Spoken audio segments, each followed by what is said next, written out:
नमस्कार. ग्रेट भेटच्या या दिवाळी स्पेशल मध्ये तुमचं मनपूर्वक स्वागत. आज आपल्या सोबत आहेत राज ठाकरे, पण नेहमीचे राज ठाकरे नाहीत, वेगळे राज ठाकरे, व्यंगचित्रकार राज ठाकरे. आज मी त्यांच्याशी राजकारणाविषयी बोलणार नाही.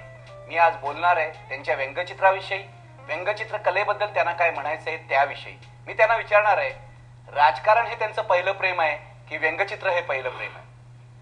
तुम्हाला दिवाळीच्या शुभेच्छा. तुम्हाला शुभेच्छा. मला नेहमी पडणारा हा प्रश्न आहे की तुम्ही जेव्हा जेव्हा व्यंगचित्रांबद्दल, व्यंगचित्र कलेबद्दल बोलता तेव्हा तुमच्या डोळ्यामध्ये एक वेगळी चमक दिसते. तुमचं पहिलं प्रेम कशावर आहे, राजकारणावर की व्यंगचित्र कलेवर? माझं खरं पहिलं प्रेम आहे क्रिएटिव्हिटीवर, ज्याच्यातनं काही याचा परत राजकारणाशी किंवा माझ्या पक्षाच्या नावाशी काही विषय नाही, परंतु काहीतरी नवीन क्रिएट करत राहणं, नवीन क्रिएट होणं एखादी गोष्ट. मला असं वाटतं माझं पहिलं प्रेम त्याच्यावरती आहे. मग ते व्यंगचित्र या स्वरूपात असेल, मग ते राजकारण या स्वरूपात असेल, ते ॲनिमेशन असेल किंवा इतर कुठचाही फॉर्म जो काही नवीन क्रिएट करतो, मला असं वाटतं माझं पहिलं प्रेम त्याच्यावरती आहे. व्यंगचित्रकला ही तुमच्या घरामध्ये लहानपणापासून आहे. म्हणजे तुमचं प्रेम सगळ्या क्रिएटिव्हिटीवर आहे, बरोबर आहे, पण तुम्ही जोडले गेलात ते व्यंगचित्र कलेशी. कसे जोडले गेलात? चित्रकला होतीच हातामध्ये. शाळेत असल्यापासून चित्र काढत होतो आणि मला असं वाटतं 5वी मध्ये असताना मी एकदा भाजलो. भाजलात म्हणजे? भाजलो म्हणजे एक गरम काहीतरी पदार्थाचं भांड माझ्या संपूर्ण अंगावरती पडलं आणि मी संपूर्ण भाजलो होतो. जवळपास एक 6 महिने मी घरी होतो आणि त्या 6 महिन्याच्या काळामध्ये दुखत तर होतंच, परंतु थोडंसं माझं लक्ष डायव्हर्ट करण्यासाठी म्हणून बाळासाहेबांनी, माझ्या वडिलांनी वॉल्ट डिझनीची काही हे होती, पुस्तकं होती, तर ती कार्टून्स मी बघून करत असे. त्यावेळेला ते असं 5वीत तर होतो मी, आणि ते करत असताना बाळासाहेबांना असं जाणवलं की हात चांगला आहे. आणि त्यावेळेला त्यांनी मला 5वीत असताना त्यांनी मला डेव्हिड लोच्या स्ट्रिप्स दिल्या होत्या. म्हणजे हे काढून बघ असं वाटतं. एक अशा 4 फ्रेम्स असे त्याच्यामध्ये, कलोनियल ब्लेम वगैरे वगैरे त्यांचे. आणि मग मी ते काढायचं.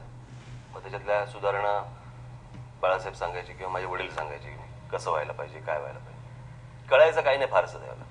आणि त्याच्यातनं मला असं वाटतं ती व्यंगचित्रकला किंवा व्यंगचित्राकडे वळायची आवड निर्माण झाली. आणि व्यंगचित्रकला म्हणाल ना, तर आता मी ही का काढतो, तर त्याला माझ्याकडे उत्तर नाही. म्हणजे बाळासाहेबांना ही गोष्ट का करावीशी वाटली, माझ्या वडिलांना ही गोष्ट का करावीशी वाटली, किंवा मला ही गोष्ट का करावीशी वाटली. खरं सांगायचं तर चेहरा, कोणताही चेहरा आला किंवा कुठचीही बातमी आली, खास करून चेहरा आल्यावर तो डिस्टॉर्ट होऊनच येतो. दिसायलाच तसा लागतो तो. आता उदाहरणार्थ परवा तुम्ही अजित पवारांची नक्कल केली मनसेच्या कार्यक्रमामध्ये. तुम्ही जेव्हा अजित पवारांचं भाषण ऐकता, म्हणजे अनेक गोष्टी लोकांच्या लक्षात आलेल्या नसतात. त्यांचा टोन, त्यांचे हेल काढण्याची पद्धत, त्यांचं एकूण दिसणं, तुमच्या नेमकं काय लक्षात येतं? म्हणजे ते कार्टून बनवूनच तुमच्या समोर येतात माणसं. म्हणजे तसंच ऐकू यायला लागतं की हा असा का बोलतो, हा असा का करतोय. एखादा माणूस दिसत असतो त्यावेळेला मला माझी जेव्हा आपण ज्याला स्कॅनिंग म्हणतो, असं ज्याला चालू असतं त्याला याचे डोळे कसे आहे, त्याचं नाक कसं आहे, याचं पहिलं मला काय दिसलं. म्हणजे व्यंगचित्र काढता म्हणजे दिसताना तुम्हाला जेव्हा ते दिसायला लागतं समोर, मला असं वाटतं की समजा त्याचे डोळे असतील, समजा त्याचं नाक असेल, समजा त्याचे कान असतील किंवा त्याची जीवनी असेल, त्याचं समजा हा पोर्शन असेल किंवा कपाळाचा मोठा भाग असेल, तर मला बाकीचं आउट ऑफ फोकस मध्ये दिसतं आणि तेवढंच फोकस मध्ये दिसतं. ते पहिलं तिकडेच फोकस जातो आणि मग ते दिसायला लागतं तो. आणि अर्थातच अनेक असंख्य व्यंगचित्रकार आज जगामध्ये आहेत. हजारो व्यंगचित्रकार, लाखो असतील, मला माहिती नाही. मग ते ॲनिमेशनच्या स्वरूपात असतील किंवा इतर सगळे. मला असं वाटतं त्यांची पण बघण्याची प्रोसेस तशीच असावी. तसंच ते त्यांना दिसत असेल. कित्येकदा अनेक जण असे आहेत की आता साधी गोष्ट आपण लक्षात घ्या की समजा आपण पु ल देशपांडेंकडे पाहिलं किंवा आचार्य यात्रेंकडे पाहिलं तर मला असं वाटतं की त्यांना ड्रॉइंग येत नव्हतं, पण तीच गोष्ट ते शब्दात बरोबर मांडायचे. याचं कारण त्यांना ती गोष्ट बरोबर ती अचूक दिसायची. पण असं तुम्हाला कोणामध्ये काय काय दिसतं? म्हणजे खूप राजकारणी आहेत. उदाहरणार्थ तुम्ही मुख्यमंत्री जेव्हा झाले आपले पृथ्वीराज चव्हाण, तेव्हा कोणाच्याही लक्षात न आलेलं त्यांच्या बटीबद्दल बोललात. हे रोज आम्ही बघत होतो, पण आमच्या लक्षात नव्हतं आलं की पृथ्वीराज चव्हाणांच्या कपाळावर एक बट आहे. ती बट तुम्हाला पहिली दिसली का? असं कोणाचं काय काय दिसलं? मग मी त्यांच्याबद्दल बोललो होतो की ती बट नॅचरल आहे. त्यानंतर त्यांनी दुसऱ्या दिवशी सगळ्या वर्तमानपत्रांना चांगला एक फोटो, त्यांचा बट नसलेला फोटो बट कापून पाठवला आणि सांगितलं की याच्या पुढे हा छापा. आता इतक्या फास्ट रिएक्शन द्यायची खरं त्यांनाही गरज नव्हती. पण मला ज्यावेळेला मी त्यांना पृथ्वीराज चव्हाणांना पाहिलं जेव्हा ते आले, आता ते कुठेतरी मला असं वाटत होतं की त्यांना चेहरा पाहिल्यावरती मला असं वाटायला लागलं की त्यांची ते केसाची ती पद्धत वरती सरकवायची, म्हणजे जसं ते देवानंदचं असतं ना कोंबडा काढायला, डोळ्यामधले एक त्यांच्या एक जे भाव आहेत किंवा ते जे हसणं आहे त्यांचं, असं पूर्ण चेहरा फाटेपर्यंत हसणं ज्याला म्हणतो आपण, असं ते हसणं, त्यांचं नाक, त्याची जी प्रपोर्शन्स आहेत ती वेगवेगळी विचित्र आहेत. ती मला त्यांना बघितल्यावरती असं मला वाटलं की 70च्या दशकामधले ते राजशेखर वगैरे होते ना, राजशेखरच विलन जे होते, मला वाटलं की तसा ह्यांचा चेहरा आहे. याचा अर्थ ते काय विलन आहे तसं नाही होत, पण त्यांचा चेहऱ्याची जी ठेवण आहे ती त्या प्रकारची आहे. म्हणजे तुम्ही विलासराव देशमुखांकडे बघा, तुम्ही विलासराव देशमुखांकडे जर बघितलं तर कुठे कुठे तुम्हाला एक झलक म्हणून तुम्हाला शत्रुघ्न सिन्हा दिसायला लागतो. नीट काहीतरी थोडंसं नीट ऑब्झर्व केलं ना तर जुना शत्रुघ्न सिन्हा जो होता, अशी मान ताट करून काहीतरी त्याच्यामध्ये आहे की जो शत्रुघ्न सिन्हाचा इन्फ्लुएन्स आहे. सो असं ते दिसायला लागतं. आता ते का दिसायला लागतं माहित नाही, पण ते दिसतं तुम्हाला. आणि हे मला वाटत नाही कोणाच्या लक्षात आलं की विलासराव देशमुख, आणि आता तुम्ही म्हणताय तेव्हा माझ्या लक्षात येत आहे अशी मान ताट ठेवण्याची जी पद्धत आहे, कदाचित विलासरावांनी आपल्या तरुण वयामध्ये शत्रुघ्न सिन्हाचे सिनेमे जास्त बघितले असतील, असंही झालं असेल, माहित नाही मला. पण हे मजेशीर आहे. म्हणजे तुम्हाला व्यंगचित्रकाराला जे दिसतंय, हा म्हणजे बघा ना, तो एखादी बंदुकीची बुलेट असते ना, बरं का, बंदुकीची बुलेट म्हणण्यापेक्षा आपण एक कसं कॅप्सूल कशी असते, कॅप्सूल आपण जी खातो ती कॅप्सूल, त्या कॅप्सूल सारखं डोकं आहे अजित पवारांचं. तुम्ही जर नीट हा जर त्यांचा ओरड पाहिला तर असं उंच आहे ते सगळं, कपाळ मोठं आहे.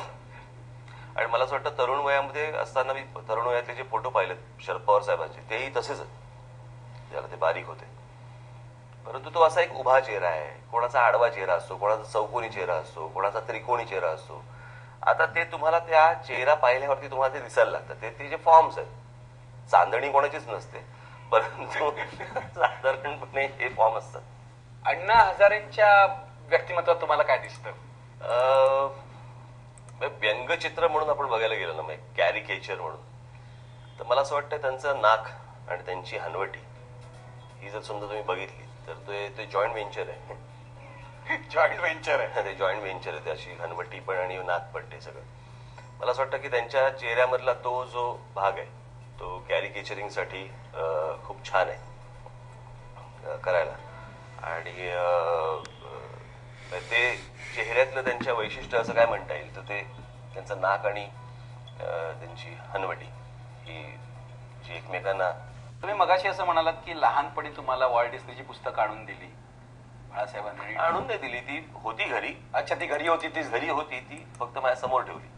पण हे सगळं जे आहे म्हणजे तुम्ही काढायला लागलात, तुमच्या मनामध्ये आवड निर्माण झाली, पुढे डेव्हलप कसं झालं? कारण तुम्ही एक महत्वाची गोष्ट सांगितली की व्यंगचित्रकाराला चित्रकला आली पाहिजे, मुळामध्ये रिअलिस्टिक ड्रॉइंग आलं पाहिजे. तर हे तुमचं पुढे कसं डेव्हलप झालं?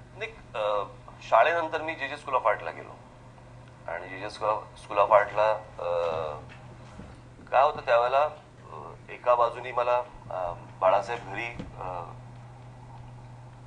एक पहिली गोष्ट आपण लक्षात घेतली पाहिजे, लहान असल्यापासून मी बाळासाहेब व्यंगचित्र करायला बसायचे. तर अनेकदा मी बाजूला बसून बघत असायचो आणि ते करताना मजा यायची. ते जे बघायला ना किंवा हे करायला पाहिजे अशी एक ती मजा यायची. त्या आनंदातनं मला असं वाटतं मी या ठिकाणी ओढला गेलो असेल. कारण खूप वर्ष बाळासाहेब स्केच करायचे, माझे वडील इंकिंग करायचे, वडील स्केच करायचे तेच इंकिंग करायचे, असं बरेच वर्ष चालू होतं. बाळासाहेब स्वतः स्केच करायचे आणि ते स्वतः इंकिंग करायचे. इंकिंगला पण ती बघायला मजा यायची. आणि माझ्या वडिलांमध्ये आणि बाळासाहेबांमध्ये जर समजा मी नेहमी म्हणतो की तो स्वभावाचा भाग जो असतोय की बाळासाहेबांमधला एक जो बोल्डनेस किंवा माझ्या वडिलांमधला एक संगीताचा भाग, तर माझ्या वडिलांची जर समजा तुम्ही ड्रॉइंगची लाईन बघितली तर ती खूप थीन आहे आणि बाळासाहेबांची लाईन बोल्ड आहे. बोल्ड. तर कदाचित ती थीन लाईन, कदाचित त्यांचं ते व्हायोलिन आणि ह्या सगळ्या गोष्टी ज्या आहेत त्याची जी त्याच्यामुळे कदाचित त्यांच्या ड्रॉइंग मधली पण लाईन कदाचित थीन असेल, तो स्वभावाने असेल. आणि बाळासाहेबांच्या ड्रॉइंग मधला किंवा स्ट्रोक मधला भाग हा अत्यंत असा बोल्ड आहे. पण तुम्ही या दोघातलं काय घेतलं, कसं घेतलं? काय घेतलं म्हणण्यापेक्षा मला असं वाटतं की कॅरिकेचरिंग एक भाग असतो. माझ्या वडिलांची तुम्ही जर फिल्म स्टार्सची केलेली जुनी कॅरिकेचर्स आहेत, इतक्या सिम्प्लिफाईड, इतक्या कमीत कमी लाईन्स मध्ये त्यांनी जी काही कॅरेक्टर्स उभी केलेली फॅन्टॅस्टिक आहेत ती. आणि मला अगदी मनापासून सांगायचं ना, मला एक प्रकार जमला नाही फार, आणि तो म्हणजे पॉकेट कार्टून्स. जमला नाही म्हणण्यापेक्षा मला ना ते तेवढ्याशा स्पेस मध्ये ती गोष्ट करायची. आर के लक्ष्मण मला असं वाटतं किती वर्ष करत आहेत. बाळासाहेब करत होते फ्री प्रेस मध्ये असताना. माझ्या वडिलांनी महाराष्ट्र टाइम्स सुरू झाला त्यावेळेला मला असं वाटतं 61 साली महाराष्ट्र टाइम्स सुरू झाला. 62, 63, 64 मला असं वाटतं 2 किंवा 3 वर्ष माझे वडील हे महाराष्ट्र टाइम्सच्या फ्रंट पेज वरती बन्या बापू नावाचं त्यांचं पॉकेट कार्टून यायचं. 2-3 वर्ष, बरेच वर्ष होते. आणि मग एके दिवशी वडिलांनी ते सोडलं, कारण मला असं वाटतं त्याला मार्मिकची कदाचित तयारी सुरू झाली असेल. मार्मिक होताच त्यावेळेला. आणि त्यावेळेला ते करत असत, पण ते मला असं वाटतं दोन्ही गोष्टी जमणं कठीण होतं, त्याच्यामुळे त्यांनी ते बंद केलं. महाराष्ट्र टाइम्सने नंतर दुसरा कोणीही व्यंगचित्रकार घेतला नाही. त्यांनी लक्ष्मणचीच वापरली. आर के लक्ष्मणच मग नंतर ट्रान्सलेट करायला सुरुवात केली. हा जो लहानपणापासून जो माझ्यावर झालेला व्यंगचित्रकलेचा जो संस्कार आहे, तो मग पुढे मी कॉलेजमध्ये गेल्यानंतर जेला गेलो आणि मग तिथे रिअलिस्टिक ड्रॉइंग वरती जास्ती भर दिला. म्हणजे मी ऑइल पेंटिंग करावंच लागायचं आम्हाला तिथे. ऑइल पेंटिंग करायला लागायचं, स्टील ड्रॉइंग करायला लागायचं, इतर विविध पोर्ट्रेट्स करायला लागायची, ऍडव्हर्टायझिंगशी संबंधित अनेक गोष्टी करायला लागायच्या. त्या काळामध्ये मी रवी परांज यांच्याकडे मी ड्रॉइंगसाठी जात असे, स्केचिंगसाठी शिकायला जात असे त्यांच्याकडे. आणि त्याच वेळेला मी मार्मिकलाही मार्मिकला मी माझ्या नावाने करत नव्हतो. बाळासाहेब स्केचिंग करत असत, मला सांगायचे इंकिंग करून दाखव, किंवा मला सांगायचे स्केचिंग कर, मग ते चुका सांगायचे काय करायचं काय नाही. सो मध्ये एक फेज अशी आली, एक वेळ अशी आली की मला असं वाटायला लागलं की रवी परांजपे व्यंगचित्र करतात आणि त्यांची एक स्वतःची स्टाईल होती, त्यांचा एक भाग होता. सो मी रवी काकांना सांगितलं, म्हटलं आता मला काय होत नाही. पण मी कॉलेजमध्ये असताना स्केचिंग खूप केलं. आमचं सतत असं पॅड आमच्या बरोबर असायचं. जिथं बसू तिथे जे समोर दिसेल ते काढायचं, काहीही येऊ दे समोर. रेल्वेच्या डब्यात बसलं तर रेल्वेतल्या डब्यातले प्रवासी काढायचे, बसमध्ये बसलं तर बसमध्ये समोर काय दिसतंय ते काढायचं. कॉलेजमध्ये आलो कुठेही, कॅन्टीन मध्ये बसलो तर कॅन्टीन मध्ये समोर काय दिसतंय हे सतत. आणि त्याच्यामुळे काय झालं, याचा मला फायदा, याचा मला उपयोग हा व्यंगचित्र काढताना पुढे झाला. आणि मला हे कर, हे मला बाळासाहेबांनी, माझ्या वडिलांनी, पुन्हा पण मी तुम्हाला सांगेन, पण बाळासाहेबांनी मला ज्या गोष्टी सुरुवातीपासून सांगितल्या की अशी गोष्टच असता कामा नाही की तुला सुचली आणि तुला काढता नाही. वाटतं की एखादा व्यंगचित्रकार त्याला उत्तम कल्पना सुचत असेल पण तो स्केच मध्ये कमी असेल तर ते अपूर्ण आहे म्हणून. अर्थातच. म्हणजे कसं आहे, आता उदाहरणार्थ बघायला गेलं तर आपण मराठीतले आपण व्यंगचित्रकार बरोबर, बाळासाहेब, माझे वडील, बाजूला काढा, असे असंख्य आहेत. मला आवडणाऱ्या व्यंगचित्रकारांमध्ये शिद फडणीस, फॅन्टॅस्टिक, म्हणजे सिम्प्लिफाईड आणि स्केचिंग मध्ये गोडवा आहे अप्रतिम. त्यांच्या म्हणजे त्यांच्या मला स्केचिंग मध्ये नेहमी मला त्यांच्या ड्रॉइंग मध्ये मला नेहमी दलालांची आठवण येते. दीनानाथ दलालांची आठवण येते. दलालांनी पण व्यंगचित्र केलं. हो. तर आता उदाहरणार्थ सांगायचं झालं तर वसंत सरवटे. वसंत सरवटेंकडे मी कॅरिकेचरिस्ट म्हणून, वादच नाही, मोठेच आहेत ते आर्टिस्ट म्हणून, तर काय मी माझी त्यांच्याबद्दल बोलायची लायकी नाही. पण त्यांचा फॉर्म जो जास्ती जातो तो इलस्ट्रेशन कडे जास्ती जातो. इलस्ट्रेटर ते जास्ती व्यंगचित्रकला, व्यंगचित्र आणि हा जो भाग आहे तो मला असं वाटतं की जो फॉर दॅट मॅटर आजच्या याच्यातलं बघायला गेलं तर विकास सबनीस स्केचिंग खूप चांगलं. नाही, विकास सबनीसांचं तर ड्रॉइंग वगैरे आहे चांगलं, सगळ्या गोष्टी चांगल्या. मला त्यांचं सगळ्यात महत्वाची गोष्ट वाटते ना विकास सबनीसांची, की ते व्यंगचित्रकला या विषयावर जगतात. ते कुठेतरी कुठे नोकरी करून व्यंगचित्रकला करतायत असं आज, आणि आज मला नाही वाटत आज असतीलही, मला कदाचित कल्पना नाही, परंतु मला माहिती असल्यापैकी विकास सबनीस हा माणूस व्यंगचित्रकला सोडून दुसरं काही, फार कमी लोक आहेत की फक्त व्यंगचित्र काढून जगतात.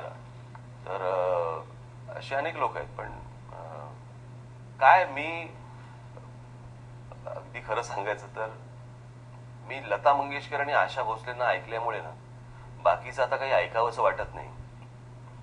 तसं माझं झालंय की मी जे बाळासाहेबांना पाहिलंय, माझ्या वडिलांना पाहिलंय, मी डेव्हिड लो बघत आलो किंवा पाहत आलो, म्हणजे मी त्यांचे कार्टून्स किंवा हे जे मी जे पाहत आलो, त्याच्यानंतर काही तसं फारसं पाहावंसं वाटत नाही. मला सांगा, तुम्ही डेव्हिड लो यांचा उल्लेख केला, लहानपणी त्यांचं तुम्ही पाहिलं होतं.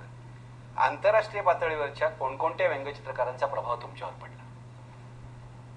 माझं खरं तर मत, माझ्यावरती प्रभाव पडला तो बाळासाहेबांचाच. बाळासाहेबांनी मला डेव्हिड लो दाखवले. मला काय डेव्हिड लो माहीत नव्हते. माझ्या वडिलांकडे असलेली पुस्तकं बाळासाहेबांनी दाखवलं. मला असं वाटतं की तो प्रभाव माझ्यावरती असलेला सर्वात जास्ती मोठा प्रभाव आहे. बाळासाहेबांनी मला आर के लक्ष्मण, मला लक्ष्मण यांच्याबद्दल मला त्यांनी एकदा फार छान सांगितलं होतं की आम्ही मला ते सांगत होते की लक्ष्मणचं एक कार्टून मला ते एक्सप्लेन करत होते. मला बघ, कॉम्पोजिशन कसं आहे, पर्स्पेक्टिव्ह कसं आहे, ड्रॉइंग कसं आहे, आणि कॅरेक्टर कसं काय केलं वगैरे. आता हा स्ट्रोक तू नको मारायला जाऊ, हा लक्ष्मणचा स्ट्रोक आहे, तो चुकीचा आहे, परंतु तो आत्ता बरोबर वाटतोय. बरोबर आहे, कारण तो लक्ष्मणचा आहे, तो लक्ष्मणचा आहे. बरोबर. अशा करून ते मला ते त्या गोष्टी सांगायचे. आणि त्यातलं त्यांनी फार सुंदर वाक्य जे मला कायमस्वरूपी लक्षात राहिलं. आणि ते फक्त व्यंगचित्राच्या बाबतीतच नाही, मी इतरही माझ्या आयुष्यामध्ये वागत असताना, वापरत असताना मी अनेकांनाही हे उदाहरण देतो. आणि त्यांनी मला एक फार छान वाक्य, त्यांनी मला सांगितलं की ह्यातला इफेक्ट घे, ह्यातले डिफेक्ट घेऊ नकोस. जे चांगलं आहे ते तुम्हाला खेचता आलं पाहिजे, ते तुम्हाला तुमच्यात ते झिरपायला पाहिजे ती गोष्ट आतमध्ये. पण असे कोण कोण तुम्ही बघितलेत? म्हणजे तुम्ही परदेशात अनेक वेळा जाता, कोण कोण व्यंगचित्रकार माझ्यावरती प्रभाव असलेला म्हणजे वॉल्ट डिस्नी. त्याच्यानंतर माझ्यावरती प्रभाव असला म्हणजे मॉड ड्रकर हे मॅड मध्ये करायचे. त्याच्यानंतर एक जॅक डॅव्हिस म्हणून होते, ते एक त्यांचा अप्रतिम, म्हणजे त्यांचा एक प्रभाव माझ्यावरती होता. आता हे विकी किंवा स्ट्र्यूब वगैरे हे मला बाळासाहेबांनी दाखवलेले व्यंगचित्रकार, हे जे साधारणपणे दुसऱ्या महायुद्धाच्या काळामध्ये ज्यांनी व्यंगचित्र केली, अर्थात डेव्हिड लो पण तेव्हाचेच आले. पण नंतरच्या याच्यामध्ये मला असं वाटतं मॉड ड्रकर आणि जॅक डेव्हिस, व्यंग पेंटिंग प्लस व्यंगचित्र असा एक प्रभाव मला यावरती टाकणारा माणूस म्हणजे नॉर्मन रॉकवेल. ते मला असं वाटतं सॅटर्डे इव्हनिंग पोस्ट त्यांचं फ्रंट पेज ते करायचे. त्याच्यात एक अप्रतिम पेंटिंग आहे, लाईक आपला राजाबाई टॉवर किंवा बिग बॅन टॉवर किंवा अशा प्रकारचा एक टॉवर आहे. तर तो त्या शहरामधला सगळ्यात महत्वाचा टॉवर ना, की लोक सकाळी जाताना त्या टॉवरकडे पाहायचं आणि घड्याळ लावायचं. त्या घड्याळाची दुरुस्ती चालू आहे, एक माणूस बसलाय आणि तो आपलं घड्याळ बघून तो गाठा लावतोय. म्हणजे फायनली त्या माणसाचं टायमिंग बघूनच सगळे चालले. बरोबर आहे. घड्याळ लावणारा एक माणूस असतोच ना, बरोबर. ते काय स्वतःहून थोडी चालतोय. तर अशा प्रकारच्या त्या त्यांच्या कल्पना आणि त्या पेंटिंगमध्ये करायच्या, ऑइल पेंटिंगमध्ये करायच्या. ही काही सोपी गोष्ट नाही.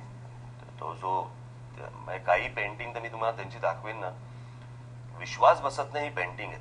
तुम्हाला असं वाटेल हा फोटोग्राफ आहे. म्हणजे एक माझ्याकडे त्यांचं पेंटिंग आहे, ते डायनिंग टेबलवरती एक फॅमिली बसली जेवायला. त्या डायनिंग टेबलवरती ठेवलेल्या प्रत्येक जी गोष्ट आहे, त्याची डिश आहे, त्याचे ते बाउल्स आहेत, त्याचे सगळ्या गोष्टी, त्याच्यावरची काचेवरची रिफ्लेक्शन्स, म्हणजे एक फोटो काढल्यावर जी येईल ना, ते त्यांच्या पेंटिंगमध्ये. ह्या प्रत्यक्ष अप्रत्यक्ष अशा अनेक लोकांचे तुमच्यावरती परदेशात जाता तेव्हा अशा प्रकारची प्रदर्शनं किंवा पुस्तकांची दुकानं, जिथे हो. कार्टूनची पुस्तकं मिळतात, तुम्ही आवर्जून जाता. मी एकदा एका कार्टूनच्या पुस्तकाच्या दुकानात गेलो होतो. मला इतकं भरून आलं ना. त्या दुकानात गेलो, मी त्यांना बघितली, मी काही कार्टूनची पुस्तकं होती मी घेत होतो. तर सुरुवातीला एकूणच भारतीय थोबाड पाहिल्यावरती त्यांच्या असं फारसं लक्ष येत नाही की हे खरेदी करतील. त्याच्यामुळे तो लक्ष दुर्लक्ष याच्यामधल्या कुठच्याही वाटेवरती होता तो. आणि मग थोड्या वेळाने मी पुस्तकं काढली, परत पुस्तकं काढून अशी ठेवली, तरी त्याचा विश्वास बसेना की हा हे घेणार आहे का नाही घेणार आहे. मी जेव्हा त्याला पॅक करायला सांगितलं, ते पॅक करायला सांगितल्यावर त्याच्या चेहऱ्यावरती त्याच्यात एक ऊर्जा आली. आणि तो तिथे एक्झिबिशन चालू होता. म्हणजे दुकान म्हणण्यापेक्षा ते दुकानात सुरुवातीला काही पुस्तकं ठेवली होती, बाकी तिकडे पेंटिंग्स लागली होती काही अशी. आणि तो पळत आतमध्ये गेला, बेसमेंटमध्ये गेला आणि अजून मला काही पुस्तकं आणून दिली, मला काही काही गोष्टी आणून दिल्या. तो माणूस वयवर्ष साधारणपणे 62-65चा असेल, पण त्यांनी पॉलिटिकल कार्टून्स याच्यामध्ये पीएचडी केली होती त्या दुकानदाराने, आणि तो ते रन करत होता. हे जे पॅशन आहे ना, ते जे तुम्हाला युरोपात बघायला मिळतं, खास करून युरोपात. कारण ज्या गोष्टी त्यांनी ज्या जतन केलेल्या आहेत, किंवा त्यांना ज्या प्रकारची आत्मीयता, म्हणजे असं नाही की आपल्याकडे मिळत नाही. आता आपल्याकडे जसं आलुरकर होते नाही का पुण्याचे, हो, म्हणजे तिकडे गेल्यावर तुम्हाला असं वाटायचं की ह्याला आत्मीयता आहे या माणसाला. ते स्वतः एक काही गोष्टी सांगणं, संगीताबद्दल नवीन ह्या गोष्टी आल्यात, हे जरा ऐका, ह्या गोष्टी आल्यात. तर तसे आपल्याकडेही आहेत असे काही लोक, परंतु मला हे खूप मोठ्या प्रमाणावरती तिकडे जाणवतं. आणि ती आपली गोष्ट ही जगापर्यंत कशी जाईल, लोकांपर्यंत कशी जाईल, आणि त्या सर्व गोष्टींचं डॉक्युमेंटेशन करून ठेवणं, याच्यात ते. पण हे आपल्याकडे का आढळत नाही? म्हणजे एवढे व्यंगचित्रकार मराठीत झाले, भारतामध्ये सुद्धा बघा, अबू अब्राम पासून आर.के. लक्ष्मण आणि बाळासाहेब. मला असं वाटतं आपल्या प्रशांत कुलकर्णींनी चांगलं पुस्तक केलं त्याच्यावर. एक पुस्तक केलं, पण असं मोठं डॉक्युमेंटेशन किंवा म्युझियम असं काही भारतामध्ये नाही. हे आपल्यामध्ये कमीच आहे का? म्हणजे कमी आहे म्हणण्यापेक्षा मी खरं तुम्हाला सांगू का, विश्वास नेरुरकर वगैरे, आता यांनी जे काही डॉक्युमेंटेशन करून ठेवलं, आज आशाताईंचं नाव गिनीज बुकात गेलं. अशी आहेत मंडळी, नाही अशातला भाग नाही. मी जेव्हा बाळासाहेबांवरती पुस्तक केलं, त्यावेळेला माझ्या वडिलांनी जे जुने काढून ठेवलेले, जे त्यांनी स्वतःच्या कॅमेऱ्याने काढून ठेवलेले फोटो होते, ते मला मिळाले नसते, तर मी ते पुस्तकच काढू शकलो नसतो. याचं कारण कसं आहे की शिवसेना निर्माण झाल्यानंतरचे फोटो हे अनेकांकडे आहेत, त्याच्या अगोदरचे फोटो कोणाकडेच नव्हते. सो असं नाहीये की डॉक्युमेंटेशन करणारे लोक आहेत त्याच्या, परंतु त्यांना देखील समाजामध्ये ज्या प्रकाराने उचलून धरायला पाहिजे, त्यांना प्रतिष्ठा मिळायला पाहिजे, तशी त्यांना मिळत नाही. त्याच्यामुळे मग ते म्हणतात मरू देत, आपल्याला काय करायचंय. पण मला सांगा, तुम्हाला स्वतःला, तुम्ही आता राजकीय नेते आहात, राजकीय पक्ष चालवतात, पूर्ण वेळ व्यंगचित्रकार म्हणून जगायला आवडलं असतं का? मला राजकीय व्यंगचित्रकार याच्यापेक्षा माझा कल मी तुम्हाला सांगतो. मला कॉलेजमध्ये असताना, मला नंतरही, मला अनेकदा, आता तुम्ही म्हणाल की अमेरिका का, पण आता तिकडे आहे ते, त्याला तुम्ही नाकारू शकत नाही, कळलं का. ॲनिमेशनचं एक कल्चर आहे जे जगभर आहे ना, ते आपल्याकडे आता रुजतंय. म्हणजे आजही आपल्याकडे ॲनिमेशन फिल्म लागली तर आई वडील मुलाला घेऊन जातात, कारण मुलगा हट्ट करतो म्हणून. आई वडील हट्ट नाही करत, मुलगा हट्ट करतो म्हणून घेऊन जातात. आणि सांगताना बाहेर सांगतात काय, अरे काय नाही रे, हा बोलला म्हणून मी त्याला कार्टून फिल्म दाखवायला घेऊन गेलो. तर कार्टून फिल्म काय? मी तुम्हाला एक गोष्ट सांगतो त्यातला. कार्टून म्हणजे च्युइंग गम, आणि मग पॉलिटिकल कार्टून्स, तुमच्या कॉमिक स्ट्रिप्स, कॉमिक्स, ॲनिमेशन किंवा हे त्याचे ब्रँड आहेत वेगवेगळे. म्हणजे जसं आपण चिकलेट खातो, रिग्लीस खातो, किंवा इतर वेगवेगळे खातो नाही का. आता वेफर्स, बरोबर आहे. वेफर हा एक भाग झाला, म्हणजे तो कार्टून. वेगवेगळ्या ब्रँडचे वेगवेगळे वेफर येतात. आता हा तसा भाग आहे. कार्टून ही एक मूळ गोष्ट, मूळ प्रक्रिया, आणि त्या मूळ प्रक्रियेचे हे सगळे त्याच्या फांदे आहेत. आणि ती गोष्ट आपण समजून घेणं, एक अॅनिमेशन फिल्म करायला किती कष्ट पडतात, किती त्रास असतो, हा तो बघताना नाही कळत लोकांना. तर तुम्हाला अॅनिमेटर व्हायला आवडलं असतं? 100%. अमेरिकेत जाऊन अॅनिमेटर व्हायला आवडलं? 100%. पूर्ण वेळ करायला आवडलं? पूर्ण वेळ. पण ह्या व्यापामुळे तुम्ही करत नाही. आता कुठून करणार? आता शक्यच नाही. पण तुम्ही उल्लेख केला आमचाच कधीतरी कार्टून. अॅनिमेशन फिल्मचा जितकं प्रेम तुमचं कार्टून्सवर आहे, व्यंगचित्रांवर आहे, तितक्याच तुम्ही प्रचंड संख्येने अॅनिमेशन फिल्म बघता. हा काय इम्पॅक्ट आहे? म्हणजे वॉल्ट डिस्नेच्या कार्टूनचा प्रभाव तुमच्यावर लहानपणी होता, मोठेपणी त्याच्या फिल्म्स तुम्ही बघितल्या. तुम्ही तर वॉल्ट डिस्नेच्या त्या सगळ्या त्याची जी नगरी आहे. मी तुम्हाला ते मगाशी म्हटलं त्याप्रमाणे की क्रिएशन, कोणतंही क्रिएशन हे मला त्याच्याबद्दल कुतूहल आहे, प्रचंड आकर्षण आहे मला त्याचं, की नवीन काहीतरी क्रिएट होणं. म्हणजे स्टीव्ह जॉब्स का मोठा हो? म्हणजे त्याने जे उभं केलं, बरोबर आहे, त्याने जो ऍपल जो उभा केला, मग ते आयपॅड असेल, आयपॉड असेल, जी काय असेल ते, पण त्यालाच एक वेल डिझाईन जी गोष्ट आहे ती इतरांना का नाही सुचली हो? आज बघा, पिक्सार सारखी कंपनी त्या माणसाने फॉर्म केली, जी आज वॉल्ट डिझनी बरोबर पिक्सार, म्हणजे आज किती फिल्म्स त्यांच्या, टॉय स्टोरीज आले, इन्क्रेडिबल आले, किंवा बग्स लाईफ आले, अशा अनेक फिल्म्स आहेत त्यांच्या. की एक माणूस ॲनिमेशन मध्ये ही गोष्ट करतो. एक माणूस कम्प्युटरच्या जगामध्ये, लोक रांगा लावून कम्प्युटर घेतात, किंवा लोक रांगा लावून रात्री झोपून, म्हणजे आपल्याकडे रस्त्यावरती झोपून ते आयपॅडची वाट पाहतात, आयफोनची वाट पाहतात. हे विलक्षण आहे.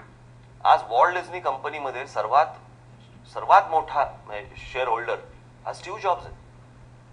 अख्ख्या कंपनीमधला 7% शेअर होल्डिंग हे स्टीव्ह जॉब्सकडे आहे.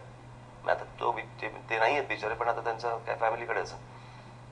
पण त्यांनी आता केलेला पिक्चर ॲनिमेशन, मी जी डिझनीची बघत आलो आतापर्यंत ॲनिमेशन्स, ती एक 2D फॉर्म मधली होती. पण ती 2D फॉर्म मध्ये देखील त्यांनी त्यावेळेला 40-45 वगैरे या काळामध्ये त्यांनी त्या 2Dच्या फॉर्मला त्यांनी 3Dचा इफेक्ट दिलाय. तो 3Dचा इफेक्ट देण्यासाठी त्यावेळेला त्यांनी एक कॅमेरा काढला, त्याच्यामध्ये वेगवेगळ्या लेयर्सला वेगवेगळ्या फ्रेम्स आहेत, आणि ज्याच्यामधनं आपल्याला दिसतं की एक आउट ऑफ फोकस मध्ये झाड गेलं, आपल्याला एक फोकस होतं वगैरे. हे त्या काळात केलं हो त्यांनी. म्हणजे आज आपण इथे अनेकदा गोष्टी कॉम्प्युटरवरती बघतो, ते त्या काळात त्यांनी माणसांनी करून ठेवलेली गोष्ट आहे. म्हणजे ते काय एकटे वॉल्ट डिझनी असतील अशाला भाग नाही, त्यांच्याबरोबर असंख्य लोक होते, खूप लोक होते. पण इतके क्रिएटिव्ह लोक एकत्र येणं, मला असं वाटतं की तो क्षण पण फार महत्वाचा आहे. ती जागाही खूप महत्वाची आहे, ती वास्तूही खूप महत्वाची आहे. तुम्ही तिथे भेट घेतली मला वाटतं. डिझनी वर्ल्डला गेलोय, डिझनी लँडला गेलोय, स्टुडिओत नाही गेलो. पण माझ्याकडे एक फिल्म आहे, वॉल्ट डिझनी स्टुडिओवरची फिल्म आहे, की स्टेप्स कशा आहेत त्याच्या, ड्रॉइंग काय असतं, मग कलरिंग कसं होतं, कलर्स कसे तयार होतात, फ्रेम्स कशा हलतात, काय काय, अशी अख्खी एक फिल्म त्यांनी त्याच्यावरती बनवलेली आहे. या माझ्याकडे ॲनिमेशनची प्रोसेस काय. आता मी तुम्हाला सांगतो, आता अनेक कंपन्या त्याच्यामध्ये आहेत. जुन्या मला असं वाटतं डिझनी बरोबरच्या कंपन्या, वॉर्नर ब्रदर्स असतील, वॉर्नर ब्रदर्स हे खूप वर्ष काम करतात. मार्वल कॉमिक्स वगैरे वगैरे सगळं ह्यांचं वॉल्ट डिझनी, आपलं वॉर्नर ब्रदर्सचं. आज स्टीव्हन स्पिलबर्गची आज ड्रीमवर्क्स आले, सोनी, मला असं वाटतं सोनी फिल्मच्या, सोनी पिक्चर्सच्या पण ॲनिमेशन फिल्म्स येत आहेत. अनेक लोकांच्या ॲनिमेशन, आणि प्रत्येकाची एक वेगवेगळी गंमत आहे. आजही अनेकांना असं वाटतं की कॉम्प्युटरवरतीच ॲनिमेशन आता सगळं होतं. कॉम्प्युटर नाही, कॉम्प्युटर हे टूल आहे, ते एक साधन आहे. तुम्हाला ड्रॉइंग हे करावंच लागतं, ते हातानेच करावं लागतं. करावंच लागतं. तुम्ही फॉर्म कसा क्रिएट करणार? म्हणजे तुम्ही जर त्यांची ॲनिमेशन करायची पद्धत बघितली तर त्या कॅरेक्टरचा पहिला मोल्ड काढतात. ते पहिला छोटे मोल्ड्स काढतात, आणि ते मोल्ड काढून ते जेव्हा फिरवतात, कारण पुढच्या अँगलला जातं, बरोबर आहे, ते मोल्ड काढल्यावरती त्याचा तो मोल्ड पाहून ती त्या प्रकारचे ड्रॉइंग्स करणं, आणि त्याच्यानंतर तुम्ही ती, आता ते पूर्वीचं इतकं ते फ्लिकर बिकर वगैरे वगैरे त्याला सगळं कॉम्प्युटरवरती आल्या गोष्टी, पण ड्रॉइंग तर लागतंच ना. तुम्हाला काय करायचंय कॉम्प्युटर नाही सांगू शकत तुम्हाला. तुमची क्रिएटिव्हिटी पहिली पेपरवरतीच येते. तुमची बॅकग्राऊंड तुम्हाला ज्या करायच्या आहेत त्या बॅकग्राऊंड तुम्हाला पहिल्यांदा क्रेऑनने किंवा कशाने तरी तुम्हाला पहिल्यांदा पेपरवरतीच मांडायला लागतात. सो अनेकांना असं वाटतं ॲनिमेशन म्हणजे काहीतरी ते फक्त कम्प्युटरवरतीच या गोष्टी होतात, परंतु ज्या ओरिजिनल ज्या ॲनिमेशन फिल्म्स आहेत त्याचा तुम्ही कुठेही बघा, त्यांच्याकडे ड्रॉइंग असल्याशिवाय ह्या फिल्म झालेल्या नाही. मला एक खूप आवडणारी फिल्म म्हणजे प्रिन्स ऑफ इजिप्त नावाची फिल्म आली, स्टीवन स्पिलबर्गची, ड्रीमवर्क्सने काढलेली आहे. म्हणजे ती 10 कमांडमेंट्स जो पिक्चर आला होता त्या 10 कमांडमेंट्स वरती केलेली ती फिल्म आहे. 10 कमांडमेंट्स मध्ये तो त्या काळात आलेला होता, त्यांनी तो समुद्र फाटतो बिटतो वगैरे सगळं दाखवलं होतं, तो त्याला विलक्षण होतं. पण या ॲनिमेशनच्या युगामध्ये आताच्या काळामध्ये त्यांनी ज्या प्रकारचं तो समुद्र फाटलेला जी गोष्ट दाखवली, त्याचा साऊंड, त्याचं एडिटिंग, त्याचं प्रत्येक फ्रेम, प्रत्येक त्याचं मी तो सीन इतक्या वेळा बघितलेला आहे की त्याचं ते पाणी जाणं, वरती जाणं सगळं, त्याचा जो फोर्स, त्याचा जो साऊंड आहे, बॅकग्राऊंड स्कोर एक भाग झाला, पण त्याचा जो साऊंड आहे, तो साऊंड त्याच्यातनं तुम्हाला जो फील येतो की नाही साला खरंच समुद्र फाटलं. आणि ते आतून ज्याला ट्रॅव्हल करत असतात ते सगळे ज्यू लोक ज्याला ट्रॅव्हल करत असतात मॉझेस बरोबर, त्यावेळेला ते म्हणजे जे विजेचे जे फ्लॅश आहेत त्या फ्लॅशमधनं दिसणारा त्या पाण्याच्या आतून मासा जाताना दिसतो तुम्हाला, जो मासा, कारण शेवटी समुद्र फाटलाय, मासा थोडी काय झालं, तो वेल आहे, त्याची एक शॅडो जाताना दोनदा दिसते तुम्हाला, दोनदा ती शॅडो दिसते जाताना. हे सुचणं की त्यावेळेला त्या मोठ्या, मला मी तर DVD वरती पाहिला, तो आपल्याकडे लागलाच नव्हता, काय माहित नाही मला लागला होता की नाही, पण बहुधा नव्हता लागला. पण ती फिल्म मला ती 70 mm वरती, त्या मोठ्या स्क्रीनवरती बघायची इच्छा होती. काय दिसलं असेल पण तो जेव्हा फिल्म आली असेल तेव्हा काय झालं असेल.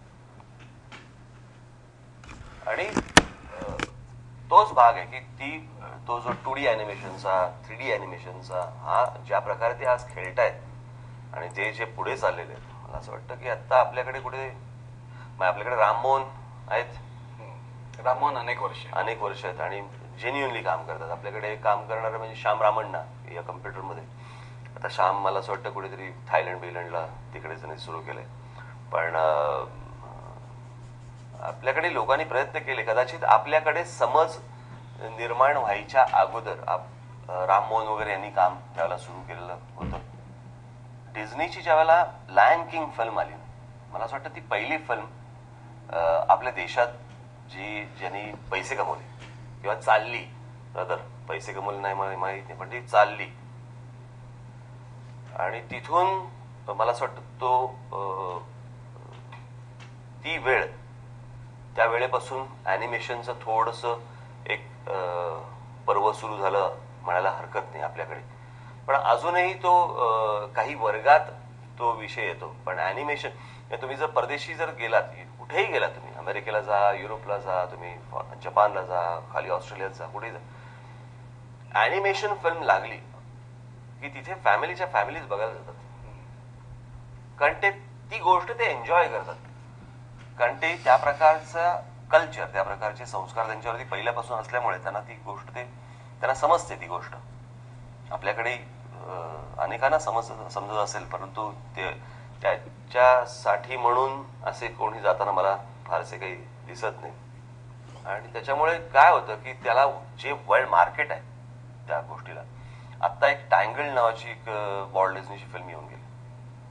माझ्याकडे त्याचं बजेट होतं, त्याचं काहीतरी $260 मिलियन बजेट होतं. $260 मिलियन म्हणजे 1000 कोटी रुपयाची फिल्म झाली.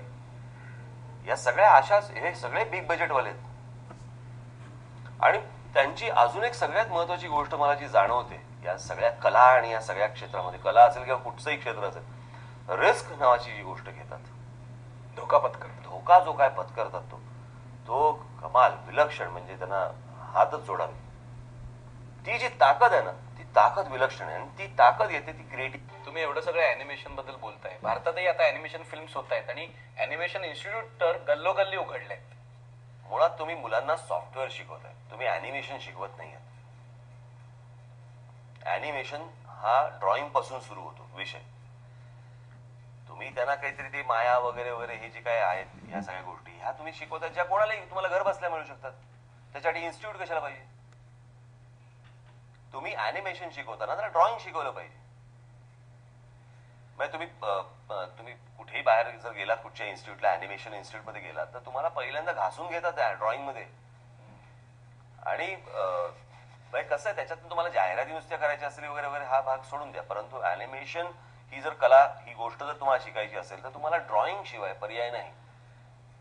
मगाशी आपल्याला म्हटल्याप्रमाणे सॉफ्टवेअर किंवा कम्प्युटर ह्या सगळ्या गोष्टी हे टूल्स आहेत.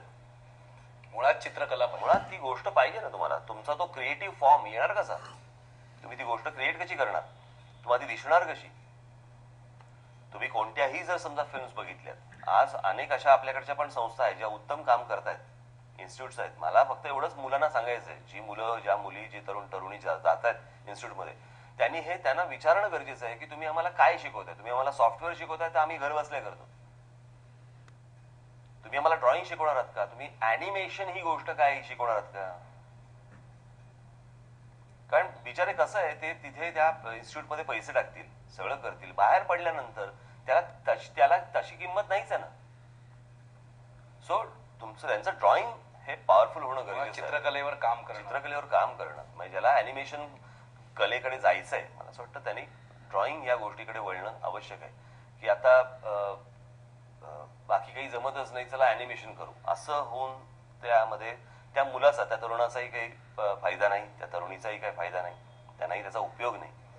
आणि त्याच्यात जर समजा एखादा जो ओरिजिनल क्रिएटिव्ह असेलच, त्याला काय तो कुठेही कसाही पुढे जाऊ शकतो. तुमचं हे बोलणं ऐकताना आणि एकूणच अॅनिमेशन फिल्म बद्दल जे तुम्ही बोलताय, असं वाटतं की तुम्ही प्रत्येक सिनेमा हा दिग्दर्शकाच्या नजरेतून बघताय.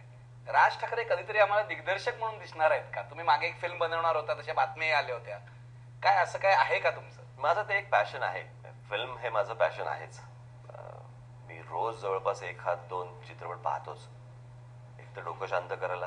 रोज तुम्ही सिनेमा पाहता? रोज.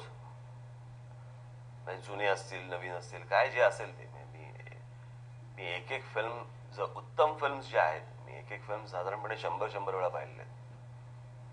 बऱ्याचदा त्या फिल्म्स तुम्हाला अनेक गोष्टी शिकवत असतात, तुम्हाला सांगत असतात. त्या सांगत असतात तुम्हाला एडिटिंग पासून, तुम्हाला लाईट सोर्स पासून तुम्हाला सगळ्या गोष्टी ते शिकवत असतात. किती मिनिमम डायलॉग्स मध्ये तुम्हाला जास्तीत जास्त गोष्ट सांगायची आहे, किंवा तो तुम्ही जर बघितलं, मी हे जास्ती करून ऑब्झर्व करत असतो आणि जेवढं आपल्याला शिकता येईल तेवढं मी शिकत असतो. डिरेक्टर म्हणून मला आता मी एक पक्षर डिरेक्ट करतोय ना, त्यामुळे वेळही नाही. त्याच्यामुळे तिथे तसं जायला मला तसा वेळ नाहीये. पण माझ्या खूप आवडीचा सब्जेक्ट आहे हे सगळे विषय जे आहेत. कुठचाही कलेसंदर्भातला विषय, मग तो ऑइल पेंटिंग पासून, मला या सगळ्या गोष्टींबद्दल असलेलं कुतूहल, आकर्षण, मला असं वाटतं की माझे पाय जमिनीवर ठेवतो, माझा मेंदू ताळ्यावरती आणतो. हे सगळं पाहिल्यावरती तुम्हालाच कळतं की अजून तुला खूप करायचंय, एवढ्यात काही वाद जाऊ नकोस. ह्या सगळ्या ज्या जगभरातल्या कला आहेत या तुम्हाला जमिनीवरती आणतात आणि तुम्हाला तुमची जागा दाखवून देतात आणि तुम्हाला नवीन काही शिकण्यासाठी प्रोत्साहन देत असतात. त्याच्यातनं मी या गोष्टीकडे तसा पाहतो. मुलाखतीच्या शेवटी मी तुम्हाला थँक्यू औपचारिक म्हणत नाही, पण एवढं सांगतो, तुमचा एक वेगळा पैलू आज महाराष्ट्राला बघायला मिळाला. धन्यवाद.